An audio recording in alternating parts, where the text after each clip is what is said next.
اپنے لیے دعا کرتے ہیں کہ رضی اللہ عنہم ورضوا عنہ میں اللہ تعالیٰ ہمارا نام شامل کر لے۔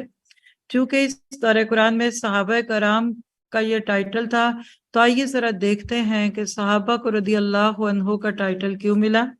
آج دنیا میں لوگوں کو گولڈ میڈلز ملتے ہیں، قرآن نے صحابہ کو کیا گولڈ میڈل دیے؟ قرآن پورا پڑھ لیا ہے، ابھی نہیں یاد ہوں گے آپ کو، لیکن چند آیتیں جمع کر لیتے ہیں۔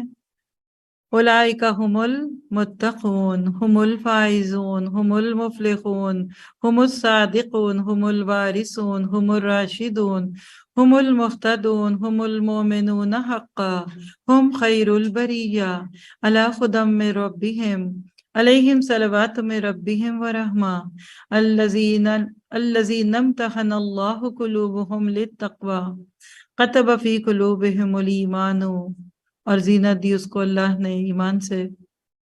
اللہ نے صحابہ کرام کے ایمان کی اتنی قدر کی، تو صحابہ کرام کے گولڈ میڈلز کیا تھے؟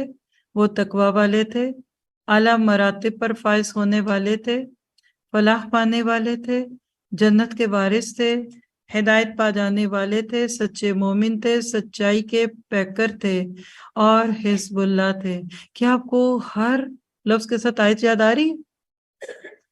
ابھی کیسے آئے گی؟ ابھی تو آپ نے قرآن سیکھنا ہے انشاءاللہ۔ حیرت ہے کہ تعلیم و ترقی میں ہے پیچھے، جس قوم کا آغاز ہی اقرا سے ہوا تھا۔ تو آپ کی میری زندگی کا ایک نیا سفر شروع ہو رہا ہے۔ خود سے سوال کیجئے کہ میرا آئندہ کا لائحہ عمل کیا ہوگا، میں کیا کرنے والی ہوں۔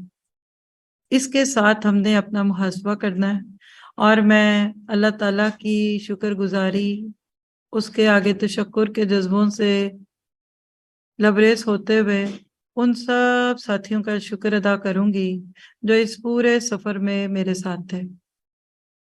من لم یشکر الناس لم یشکر اللہ، جس نے لوگوں کا، بندوں کا شکریہ ادا نہیں کیا، وہ رب کا بھی نہیں کرے گا۔ تو لوگوں کو شکر گزاری کا اظہار دعاؤں کے ذریعے کیا کریں، تعریف بھی کریں، تنقید بھی کریں، کبھی غلطی ہو ان کی غلطیوں سے بھی پیار کریں، لیکن ان کا تذکرہ کریں۔